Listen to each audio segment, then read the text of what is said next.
Hey guys, I am in my happy place right now. I'm just sitting in the cockpit of 33121. It's been over a month since I've been sitting here. This is such a good place to be. She's ready to fly. I can feel it. I can feel the vibe. I'm already in a good mood. We're going up tomorrow. So I think what I'm going to do is give the ops manager a call right now and see what he's doing. We'll give Brian a call.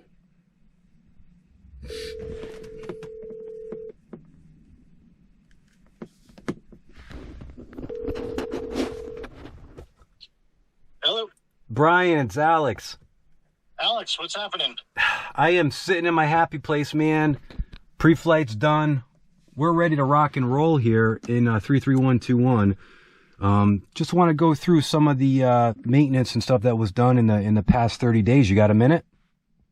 Yeah, we can go over a few things. Sounds good. All right, so I got you on speakerphone, and I'm recording this now. I'm gonna be tossing this up on YouTube tonight. This will be part one. I know we're heading up tomorrow, and we're working on pre-flight planning and all that good stuff. But we got 42 gallons of fuel. We just got it fueled up. I got the aircraft plugged in to the heater. I got her grounded for tonight. So let's talk about what was done, brother. This was a serious service we just got through with our full annual inspection. What we're looking at now is a new factory remanufactured Lycoming engine, new mufflers with that. We had the propeller sent out, fully overhauled, painted, and refinished. We had copper firewall forward battery cables to upgrade that. We removed the old K&N air filter. We had an STC for that, and that was getting worn out. So we got rid of the K&N system, and we swapped it out to a bracket air filter system, supposed to be an easier, more easily replaceable unit.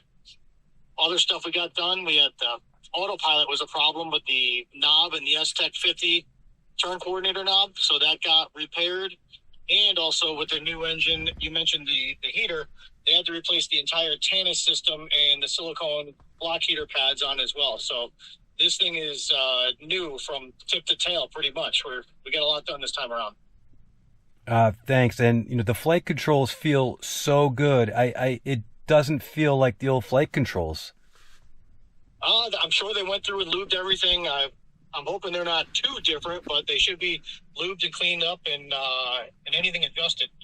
You know what? You're right. Something else did happen. They had a universal joint on the pilot side yoke. They had about a half-inch of play on that, and they replaced the U-joint on the yoke towards the firewall on the pilot side. I totally feel a difference, Brian, just from, so I've got so much hours in this aircraft this year, and it feels literally like a brand new aircraft. So it's gonna be interesting to fly it tomorrow. Yeah, it will be tighter with that repair they did. They had so much going on, I forgot about that one. Okay, so I printed out the Lycoming instructions from 2010 and read through that today. Do you want to go through any of that stuff real quick? Yeah, I'll give you what I got from memory. I know we're going to be looking at a thorough pre-flight to really look everything over with the mechanics going through so many different items. We want to check it over as best as we can. We're going to do a brief run-up, a mag check, and immediately launch, get to full power. We'll get to cruise climb power, and we're going to circle the airport about 3,000 feet, and we're going to be watching EGTs and CHTs and oil temperatures, and we're going to be about 75% power until our temperatures settle in. And once they do, that's going to be our signal to launch north on our flight and head about an hour north at 75% power. And then on our way back for the second leg, coming back for about an hour, we'll be 75 to 65% power. And that'll be our initial break-in flight. So that's what we're looking at. That's our most critical thing is CHTs. We don't want to ever exceed 420 degrees, and we're going to be targeting 380 and below. And we're going to do that by pitch and mixture. So that's our general break-in standards. There's a little more to it than that, but that's the bulk of our job. And I also read, Brian, in the Lycoming instructions, and any sort of descent, they don't want a descent at idle power or reduced power. So we want a powered descent. That's correct. Absolutely no closed throttle descents they call for. We don't want to do any shock cooling of the cylinders. It's more of a problem with the initial break-in, so that's something we're definitely going to pay attention to. But this aircraft will be restricted from pattern work and other closed throttle descents until break-in is completed and confirmed.